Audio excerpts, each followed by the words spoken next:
Gecənin qaranlığında bir ad çəkiləndə hələ də insanların ürəyi titrəyir. O, sadəcə bir müəllim deyildi, sadəcə bir şair ya da filosof da deyildi. O, özünü ataya çevirən, ardınca yüzlərlə gənci sürükləyən, öz təqvimini, öz günlərini, öz inancını yaradan adam idi. Sovetlər ondan qorxurdu. Çünki o marksizmə xurafat deyəcək qədər cəsarətli, kommunizmi mifologiya adlandıracaq qədər sərt idi. Təqib olundu, ailəsi əlindən alındı, dostları tərk etdi. Amma tək başına yeni bir dünyanın bünövrəsini qurdu. Mütləqə inamın ocağını. Onun ölümü isə həyatından da vahiməli oldu. Mavi parçaya bürünüb günəşə sarı dəfn edildi. Qəbrinin üzərinə 6 dirək çaxılmışdı. Ardıcılarına görə insanlığın 6 sütunu. Amma səhəri gün kənd cəmaatı ayağa qalxdı. Burada kafir bastırılıb deyə qışqırdılar. Qəbir açıldı, nəşi ikinci dəfə torpağa verildi. Bəli, bu təkcə bir insanın hekayəsi deyil. Bu sirlə, qorxu ilə, qadağalarla dolu gizli bir peyğəmbərin hekayəsi. Asif Ata. Məni axtarmağa mı gəlmisən ölüm? Gedək, səndən qorxum yoxdur. Çünki sən məni öldürə bilməyəcəksən. Cismim itməyəcək. Sabahkilarda təzədən peyda olacaq. Gözüm, sifətim, saçlarım, dodaqlarım kimdəsə təkrar olunacaq. O 1951-ci ildə orta məktəbi bitirir və elə həmin ildə də Azərbaycan Dövlət Universitetinin Filologiya fakültəsinə daxil olur. 1952-ci ildə Maksim Gorki adına Moskva Dünya Ədəbiyyatı İnstitutunda təhsil almağa göndərilir. 1957-ci ildə institutu fərqlənmə diplomu ilə bitirən Asif Ata Azərbaycana qayıdır və elə hər şey də bundan sonra başlayır. 1959-cu ildən başlayaraq Rus dili və ədəbiyyatı institutunda qərb ədəbiyyatı müəllimi işləyir. 1959-cu ilin noyabrında Literaturun Azərbaycan jurnalında çap olunan Tənqid və Zaman məqaləsindən sonra Asif Ata təqiblərə məruz qalır. İşdən çıxarılır. 1968-ci ilə qədər çap olunmaq imkanından məhrum edilir. 1976-cı ildə Asif Atanın Müdriklik səlahiyyəti kitabı çap olunur. Elə həmin ildən etibarən o Azərbaycan Dövlət Universitetində estetika müəllimi işləyir və orada etik və estetik mənəvi tərbiyə klubu yaradır. Asif Ata ocağının ilk ideyaları burada səslənməyə başlayır və klub yüzlərlə insanın sevimlisinə çevrilir. 1979-cu ildə universitet rəhbərliyi Asif Ataya klubun tədbirlərini keçirməyə icazə vermir və Asif Ata klubu Respublika Bilik Cəmiyyətinə köçürməli olur. Klub burada klub yox, ocaq adlandırılır. Asif Ata isə sədr yox, ata çağırılmağa başlayır. Tezliklə Asif Ata, onun ocağı DTK tərəfindən təqiblərə məruz qalır. 1982-ci ildə o anti-marksist, anti-sovet, revizyonist, anti-kommunist, pan-türkist, klerikalist, anarxist, faşist adlandırılaraq işdən, partiyadan çıxarılır. Ailəsi dağılır. Elmi dərəcəsinin və elmi adının alınması barədə Ali Attestasiya Komissiyasına müraciət edilir. 1991-ci ildə o, Ali Attestasiya Komissiyasına müraciət edərək insani ləyaqətini qorumaq üçün elmi dərəcəsindən və elmi adından imtina eləyir. Ata ruhu ürəyimizədir. Ata bizimlədir. Ocağın nə məqsədlə yaranması haqqında Asif Ata hələ 1980-ci ildə belə yazırdı. Biz türk dilli xalq olsaq da ən çox şərqi xalqıq. Bizim mənəviyyatımızda ümumi şərq mahiyyəti çox güclüdür. Adət-ənənəçiliyimiz, cəngavərliyimiz hamıya bəllidir. Belə bir xalq özünə məxsus mənəviyyat fəlsəfəsi yaratmalıdır. Tarix onun qarşısında bu vəzifəni qoyub. Biz dünyanı və insanı da gözəl və kamil görmək istəyirik. Dünyanın aqibəti insanın əlindədir. Gözəl insanlar gözəl dünya yaratmağa qadirdirlər.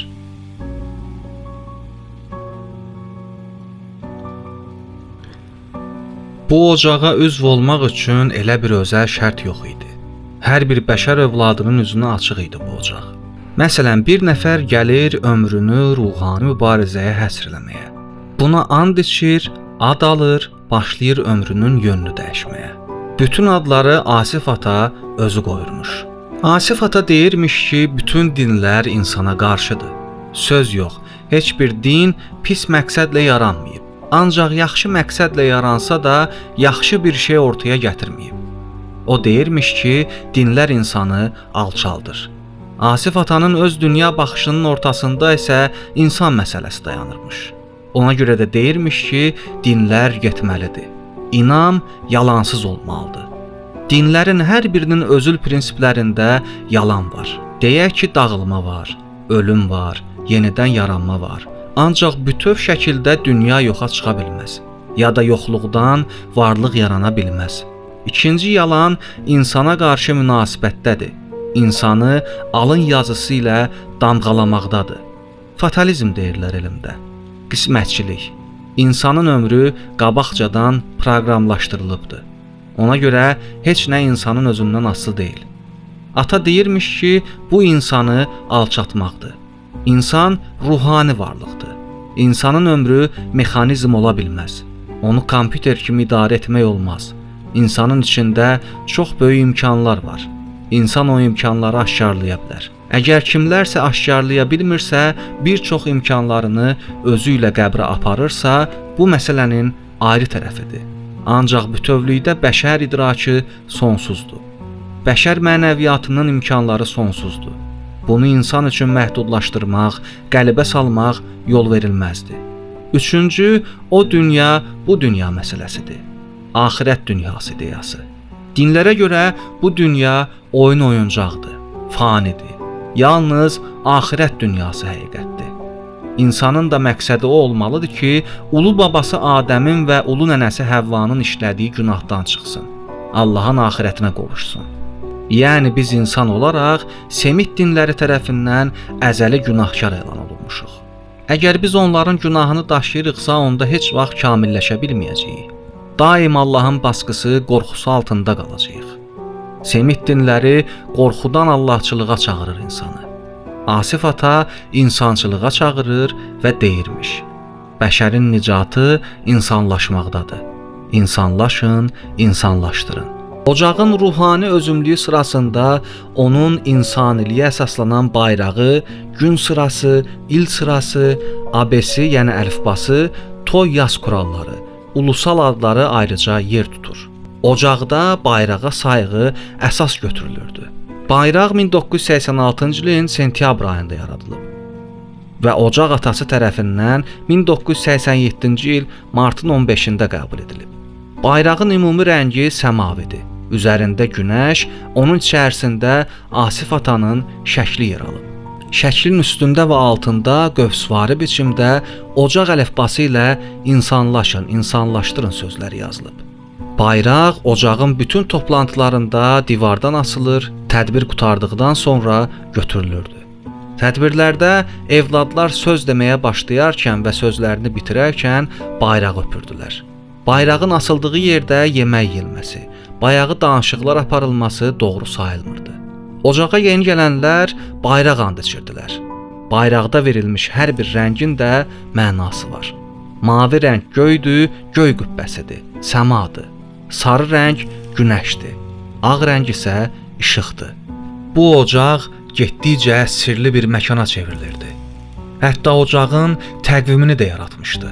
Mart günəş, aprel çiçək, may işıq, iyun şölə, iyul od, avqust qürub, sentyabr ata.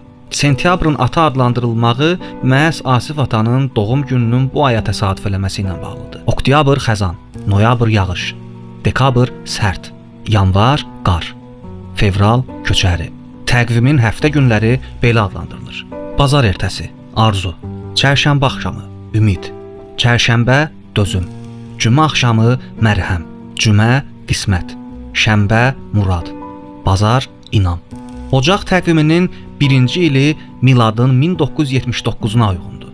Ocaq hərəkatı milad təqvimi ilə 1979-cu ildən başlandığı üçün. Asif atanın birinci evliliyi çox az çəkir. Cəmi bir ay. Asif ata daha çox maddiyatçı olan qadınla anlaşa bilmir. Tələbələr onun söhbətlərinin dəlisi idilər. Xəbər tutub axın-axın yanına gəlirdilər. Asif ata da onları geri çevirmirdi. Eşq elan eləyən xanımlar, ailəli bir xanımın onun haqqında kitab yazması, başqa birinin onun alnını Sakratın alnına bənzətməsi, Asif ata isə Raya xanımı seçmişdi. Raya xanımın qardaşı, bacısı da Asif atanı tanıyır, onu sevirdilər. Lakin atası bundan xəbər tutanda qəti razılaşmır. Sən demə, atası qızı dostunun oğluna verməyə planlayırmış. Ancaq Raya xanım sona qədər öz istəyinin üstündə dayanır və onun görkəmcə elə də yaraşıqlı olmayan Asif ata ilə evlənməsi hamını təəccübləndirir. Azərbaycan Dövlət Universitetinin Etika və Estetika kafedrasında işlədiyi vaxtlar idi. Yoldaşının bacısı da orada oxuyurdu. Bir dəfə gəlib Raya xanıma qəribə bir şey deyir. Xəbərin var, sənin ərin universitetə bugün hansı paltarda gəlmişdi? Sən demə Asif ata işə pijamada gedibmiş. Xanımı neçə dəfə onun üst başını düzəltməyə çalışsa da alınmırmış. Çox sərt olduğu üçün Raya xanım çox da irəli gedə bilmirmiş. Sovet hökuməti onu qara-qara izləyirdi.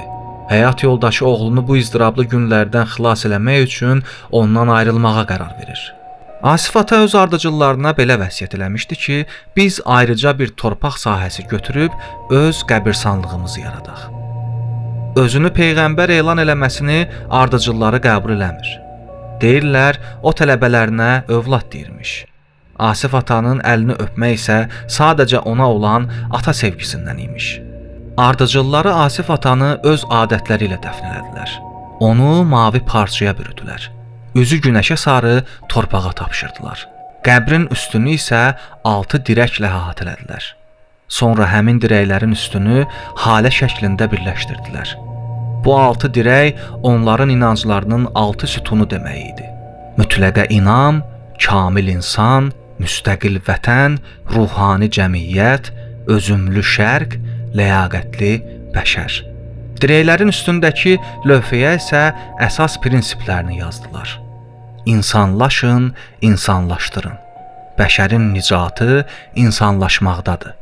Həmin günün sabahsı Molla Aydın adlı biri ətrafdakı cəmaatı Asif atanın ardıcıllarının üstünə qaldırır. Deyir ki, burada bir kafir bastırılıb. Biz müsəlmanlar buna yol verə bilmərik. Gərgin vəziyyət yaranır. Adamlar qəbrin açılmasını tələb eləyirlər. İş o həddə çatır ki, Asif atanın qohumları məcbur olub qəbri açırlar və onun nəşini Ağstafa rayonuna aparıb ikinci dəfə İslam qaydaları ilə dəfn eləyirlər. Ardıcılları da qəbri üstündə öz inanclarına uyğun çıxışlar etməklə yetinirlər. Qəza qədər ehkamla şər bugünlə şər, gülər ona sabahım. Millətçilik dinimdir, Asif ata Allah'ım. Millətçilik dinimdir, Asif ata.